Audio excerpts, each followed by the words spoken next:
Gaby. Hello, everybody. I feel like doing a very newsreadery. Hello, good evening, and welcome. Because it's dark outside, so it feels very evening-y. And it's 7 o'clock. It's like a prime broadcasting time, right? It is, isn't it? We should be doing the news. Hang on, and shuffle bits of paper and look very serious.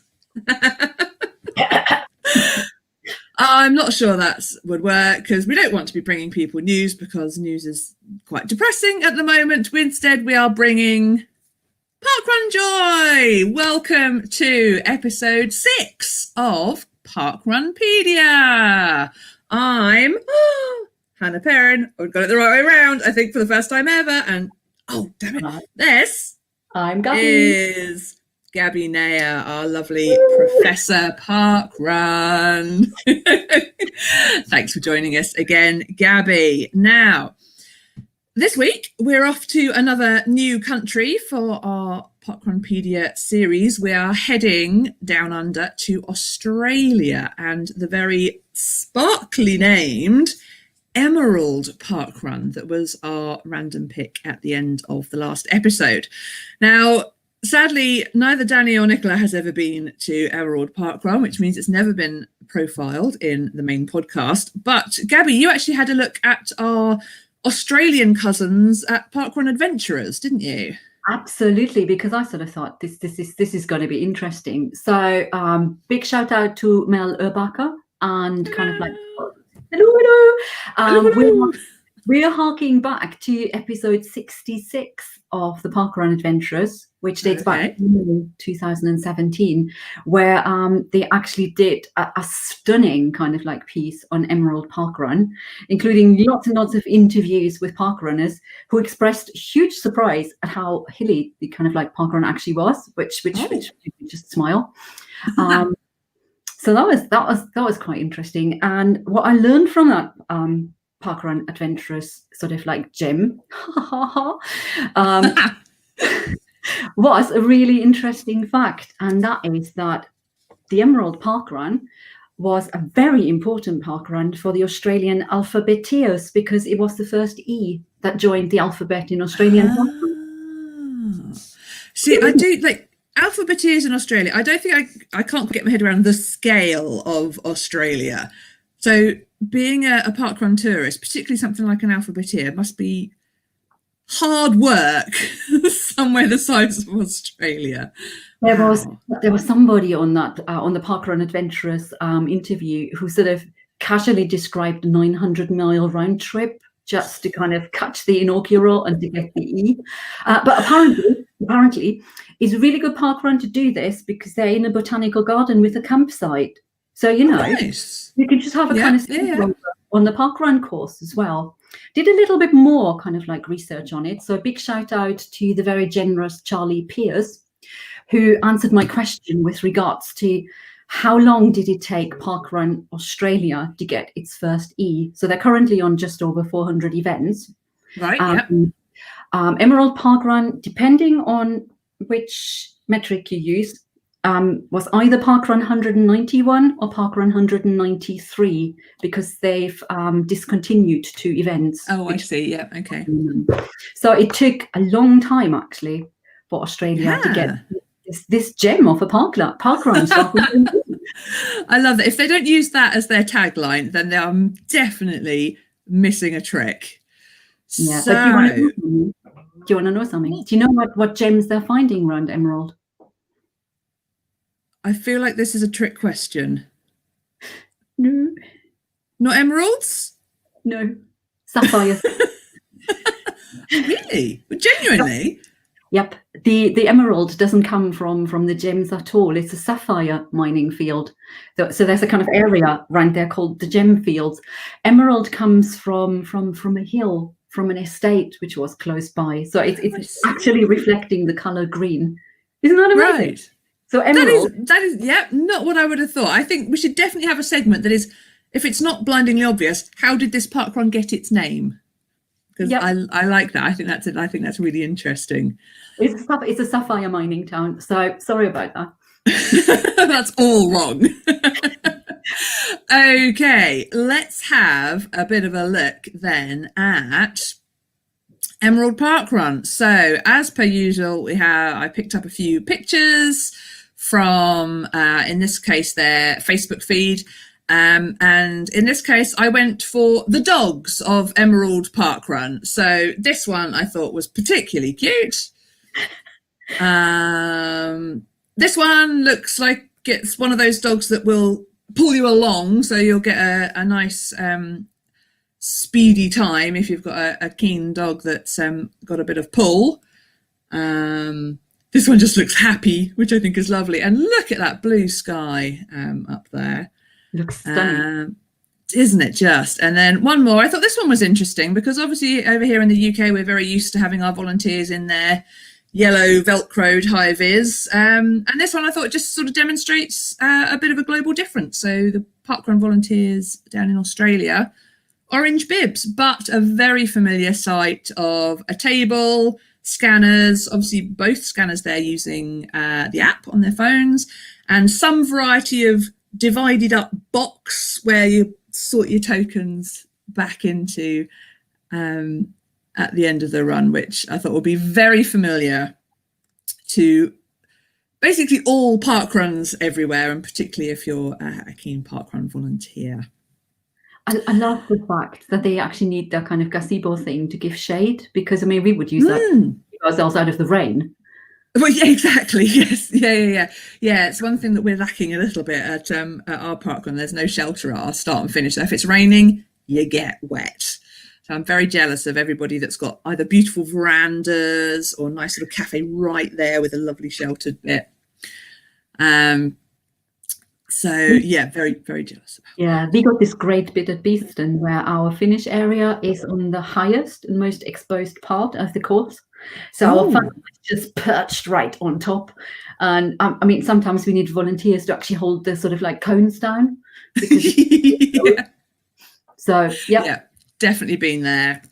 Now let's also get an idea of where in the world we are. So like we said, Australia is a big place, but let's have a clue. So actually, just conveniently, as Ali Shepherd pops up in the comments, whereabouts in Australia is Emerald Parkrun? As if by magic, Ali, we can answer that question. So there we are, over towards the east coast and slightly north. There we are in Australia. So let's do our usual zoom on in. So we're in Queensland, as we can see there in the northeastern corner. And then as we get a bit closer in, you can see we're sort of into the green bit rather than sort of the red rocky bit in the middle. And here we can see the city of Emerald. It's coming into view.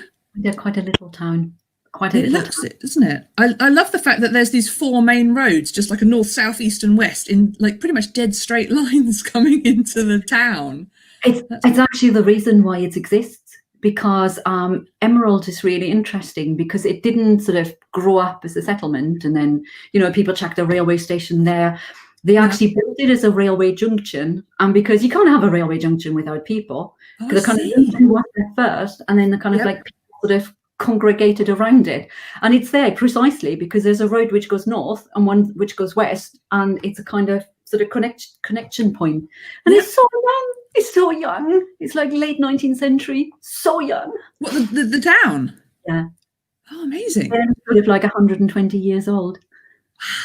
So look at this route. It looks like my 3-year-old nephew has grabbed a crayon and just gone, "Rah!" It's mad. I actually had a look at the course description as well on their page, and it's probably one of those, I think, that makes sense if you're actually there, but to look at it, it's great. I can't figure it.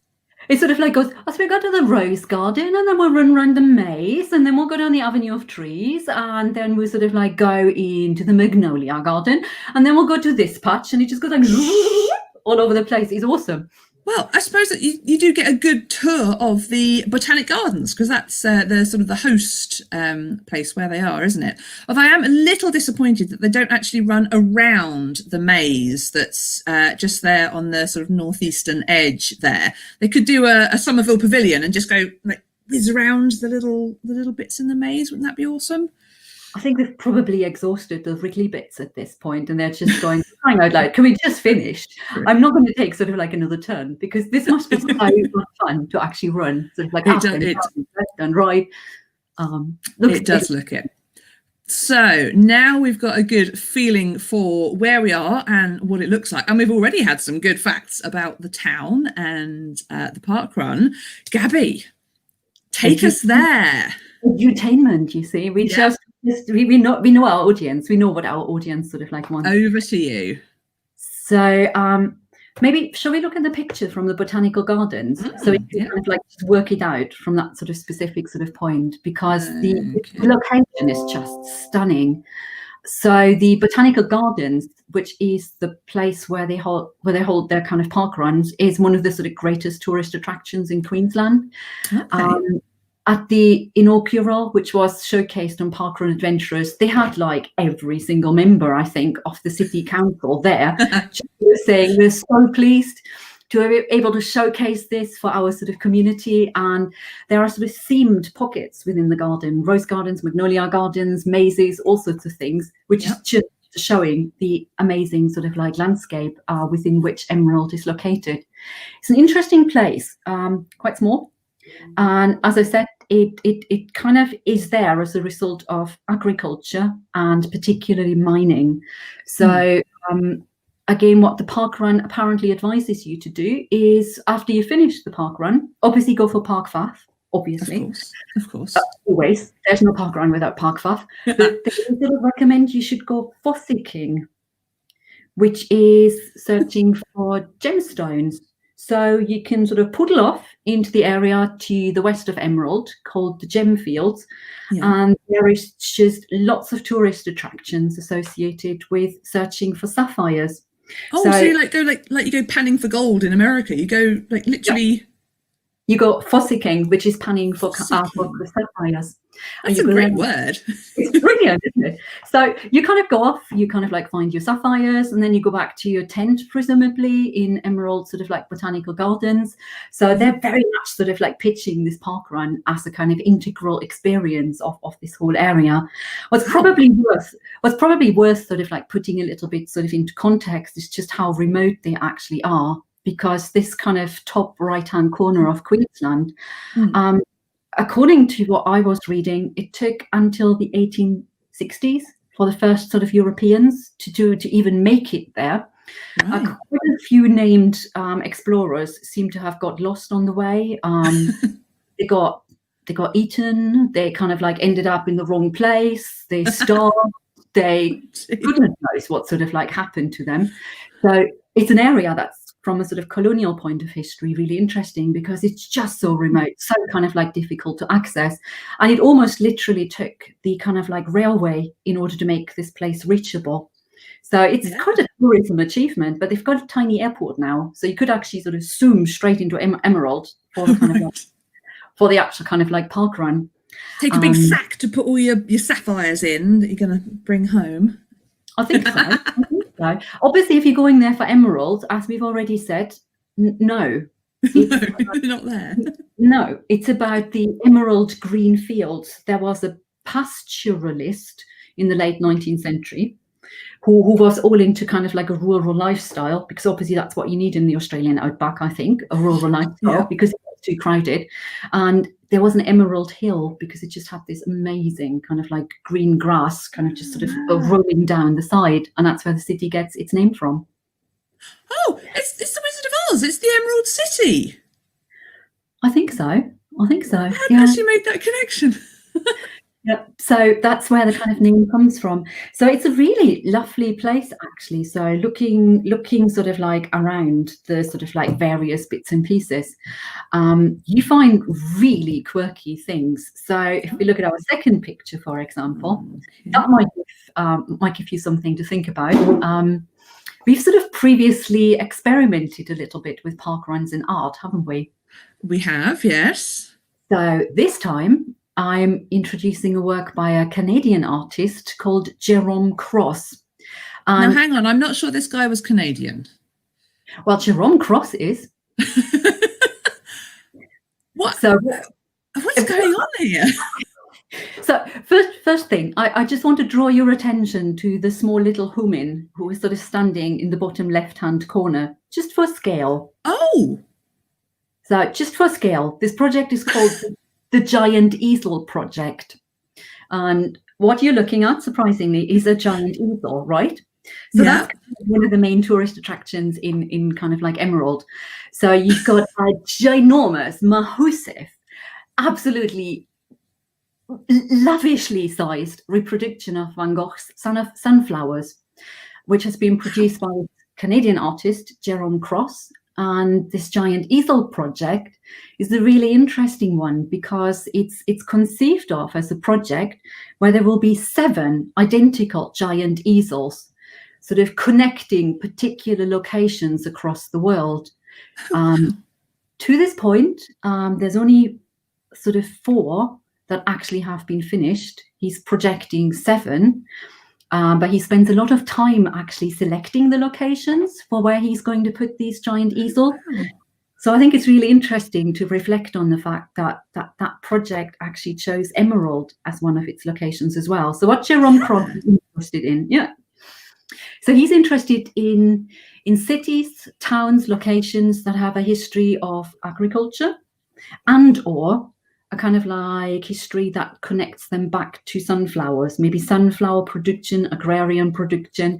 Oh, I see. Emerald does both of that, agrarian history. They grow sunflowers as well, for example. So that's kind of condition 1. And sort of condition 1 is it's got to be somewhere on a sort of crossroads. There's got to be something about cultural change. There's got to be something about breaking down sort of boundaries between different types of populations. So to go into an Australian city, which is quite remote, where the European settlers didn't really arrive till the late 19th century, a kind of location which has history that's actually quite difficult to access because the Aboriginal people of Australia, they don't leave written records. This kind of like highlights the kind of like histories Jerome Cross is interested in. So other locations he's chosen are, for example, Altona in Canada, which is a twin sister of kind of like Emerald. And there you've got where he's flagging up debates around the First Nation people in sort of like Canada as well. Unfortunately, and I mean, I think it's a huge flaw in his project. Well, there's an Altona Beach parkrun. It's Altona Beach in Australia, and Altona in Canada does not yet have a parkrun. So any Canadians listening, put your finger out. We do need a parkrun in Altona. We can actually twin with the one in Emerald. Oh, wow. Wouldn't that be an amazing tourist badge to have? You have to go and visit all of these giant easels, all 7 of them. The running and challenge. They'll give you a giant easel badge. Or a sunflower badge. I mean, sunflower would work, yeah. I'm sure the kind of running challenges team never get kind of like bombarded with crazy ideas. No, they have quite enough to do. Right? So I think we should add the kind of like giant easel one. But the project's kind of like stalled at the moment. So Jerome Cross has some work to do in order to bring this kind of like series of 7 kind of like giant easels to kind of like completion. But the Emerald one's the only one in Australia. And I mean, it looks stunning, doesn't it? It does. So I get a sense from what's going on there about just a sort of an up and coming, really sort of ambitious, fun kind of creative place, which is really sort of like building on its history. And the history is interesting because, you know, giant easels are very much now. But if you actually look back into the history of Emerald, there's like interesting stuff going on as well. So they got an absolutely stunning railway station. Oh, I mean, we can have a look at that, can't we? Which is just gorgeous. Isn't that beautiful? I just want to tie a horse up outside. You do, don't you? You have to be wearing a big hat. Yeah, we're back in Longford, I think. Yeah. Yeah, definitely come up with your horse. Wow, so what's the date on there? 1899, it says. 1899, it was completed in 1904. The design is kind of listed. And again, I thought it would be interesting. I didn't know that, but there's a National Trust in Australia. And the National Trust in Australia has actually listed that specific building as well. So the kind of parallels, but also the differences between kind of like England and Australia, I actually found really interesting. Absolutely. And of course, the railway station is almost like the heart of that community, which sort of sprung up in kind of Emerald. Yeah, its reason for existing. And for giving it a kind of heartbeat in a way as well, because I mean, looking at these enormous distances and the remoteness of that location as well, but it looks really sort of welcoming and lovely, and it's gorgeous. And it's hiding engine sheds and all sorts of like amazing things kind of behind it as well. And I just sort of thought what would be interesting about sort of bringing this kind of like building up. This might be one of the oldest buildings in Emerald, but it kind of puts markers in of a history which the kind of inhabitants of Emerald actually share with loads of other places, because that's how they're expressing their identity. It's a very colonial looking building. This could be in Singapore, this could be in India, this could be anywhere in kind of like East Asia. What it sort of like speaks of is prosperity, it speaks of modernity, it speaks of access to new resources, progress. So it's kind of a very sort of particular message which this kind of station is projecting. And something interesting going on there, because in a way it looks almost as if it doesn't have a place, does it? Because you could imagine, just take a cat out and sort of like fling it anywhere else, kind of like in the east, and it would still look like a railway station. Yeah, that station could be anywhere, yeah. But at the same time, there are loads of things in Emerald where you're getting a real sense of their pride in their own history. And a really interesting sort of object there is their war monument, which I think we also get a picture of. We do have a picture of that one, yes, here we go. So, I mean, looks really kind of like book standard and kind of like boring, and like 100,000 million kind of like war memorials we've sort of like looked at. But there's sort of like quirky things about it. So the war memorial has moved a couple of times. And that's interesting, because a war memorial works best if people look at it and they engage with it, and they can actually kind of like visit it. So moving it, you give it continued relevance in a different kind of context, because you're still reminding people, because it's easy to get one stuck out at the bottom or at the edge of a city and people forget where the kind of fallen are remembered. That they're in the middle of the city and it's been given a screen behind it, which is updated the war memorial. So the war memorial in the front is predominantly about the Great War. The war memorial at the back remembers the fallen from the Korea sort of conflict. So you get a sense of this kind of like community having different markers for their identity. There's something really interesting about this monument. It actually sort of speaks of the fallen of the Shire. They have shires in Australia. Isn't that amazing? That's a little bit Tolkien. And it speaks of the fallen of the Shire, and then it actually speaks very clearly about the fallen of the Great War, and that Great War is dated 1914 to 1919. See, I found a picture of this. Look, because I saw you mention this, and you can just about see at the bottom there the date, which I'm fairly sure from my history lessons should have finished in 1918. It's interesting. So what I did is I've got a couple of academic friends in Australia who are sort of working on war memorials. So I just put some kind of like feelers out and said, what's going on here? Guys, this is a typo, or what's going on here? So the guy with the chisel went, oh no, I've gone the wrong way. Hang on. Oh, no, it's turning off. What am I going to do? No, I'm not it. It's all right.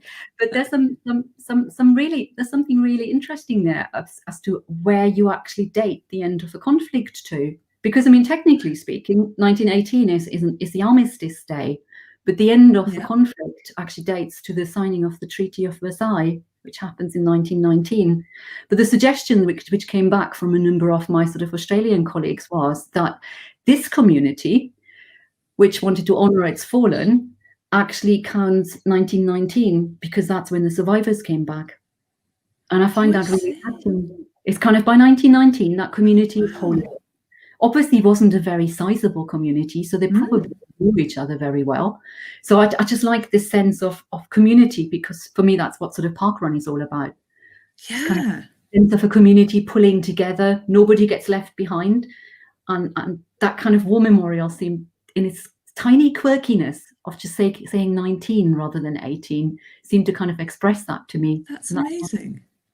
So I sort of thought, oh, I love that. It's just kind of little quirks, isn't it? Yeah. Which is not familiar, but there is a definite kind of individuality and a sense of sort of pride in that history, which is quite interesting, I thought. That's really interesting. The other interesting thing is that from 1917 onwards, Australians of Aboriginal birth could actually sort of serve in the forces as well. And so the names on the monuments are not just the kind of, the white names. Okay. So the kind of like community gets a little bit more inclusive as well. Yeah. So that was quite fascinating. That's amazing. So what an interesting place. I loved it. I was kind of down so many wormholes, and then of course you saw the Parkrun newsletter, which went, oh, thank you very much. Northern Territory has come back. Here is our highlight on kind of like Parkrun Australia. Pages of the stuff. Yeah. Well, they're totally on our page, right? They are completely keeping up with us. Well, if our remit is to try and encourage parkrun tourism to the parkrun that we've happened to pick for this week, I think absolutely you've done your job. I want to go there. I want to go and see the Botanic Gardens. I want to go and run around the maze. I want to go and see the amazing train station and maybe put on some kind of outfit and a hat and have a horse and go fossicking. We have to go fossicking and go and see the War Memorial. That's amazing. Wow. What a cool place. Let's have just a quick look at some of the comments that have been coming in. Karen Spackman sums it up very well, just with that last little bit about the War Memorial. Yeah, goose pimply. Yeah, sounds about right. Lots of love for the train station. Stuart says, yep, pretty much sums it up. Very, very retro. Lots of love for the giant easel as well. Love that. Karen also says, when you say about looking at the little tiny little human for scale, is it Tiny Steve? Has Tiny Steve been to Emerald in Australia? We all now want to know. We need feedback from the Australian park runners. Do they have their own Tiny Steve? Who knows? I mean, who knows? Karen also points out that with the now that Emerald has their airfield, that Roger will be on his way any minute now, although might need a couple of refueling stops to get down there. And generally people say just the place sounds just amazing. Everybody wants to go. Elizabeth Shazam says you can actually pan for gold in Wales, apparently, as well as in California. Stuart. Do we need an Australian powwow with the Parkrun Adventurers? I think we must do, yeah. Danny said he was going to organise the cruise ship. Yeah, let's go. Maybe not immediately. Organised. I think we can just work on that. Yeah. Oh, definitely. Yeah. Up for a holiday. Stuart says he's been fossicking, which is possibly my new favourite word. So lots of love there for for everything about Emerald Parkrun by the looks of it. So, Gabby. I'm like 3 questions already. Is it question time? Okay. I'll put my finger on my buzzer. Question 1. Keep the comments up just in case I need some hints from people. So everybody please pay attention. What is the gem you will not be fossicking for in Emerald? Emeralds. Yep. No actual emeralds in Emerald. Question 2. What's the name of the Canadian artist who is peppering giant easels with sunflowers all over the place? It's the Canadian Van Gogh. It goes by the name of... Oh, I didn't write that down. Is somebody helping you? Yes, come on, comments. What was his name?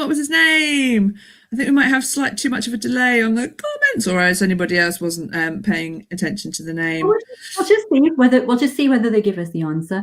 And the third one was, what's the dates on the War Memorial in Emerald for the Great War? Oh, it says 1914 to 1919, because that was their war, which I think is just lovely. I thought I was touching. Have they helped you, or they're just leaving you out to dry? No, viewers are completely leaving me hung out to dry here, so I might have to take a 2 out of 3 for this week. It's Jerome Cross.